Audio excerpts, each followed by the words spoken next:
Hello friends समस्त को नमस्कार। मो चैनल को आपण मन को स्वागत जनाऊँगी। आज मु करची पनीर मसला। चलंतु देरी न करी वीडियोटी को आरंभ करिबा। एठी मु नहीं जाइची पनीर को मु छुरी से पीस पीस किना काटी देबी।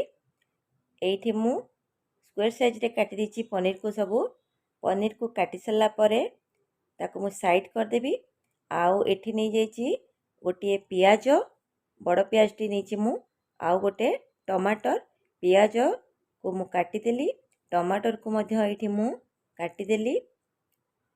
काटी सारा परे एठी मु नहीं गली अदा रसुण लंका आउ काजू किछि। तापरे कढ़ई बसिकी तेल टिके दे देकी डालचीन गुजराती गोटे मु पकेदेली। तापरे कटा जाइथिबा पियाज टमाटर रसुण अदा लंका को मु पकेकी भल भाव रे भाजीदेली। भाजीदेला परे तलकू मु गोटे प्लेट को काढ़ीदेली। ठंडा करिकी मु ग्राइंडर जार रे याकू मसला पाई ग्राइंडिंग करदबा। एठी मु डालचीन गुजरात को बाटुनी। तापरे एठी कढ़ई बसिकी तेल गरम कर देकी चीनी टिके पकेदेली। चीनी ऊपर को उठिला परे जीरा फुटेकी आमे बाटी थिबा मसला को मु एठी देदेली। हळदी गुंड लुण देकी मसला को भल भाव रे कषीदेली। एठी हमर मसला कषी हो गलानी।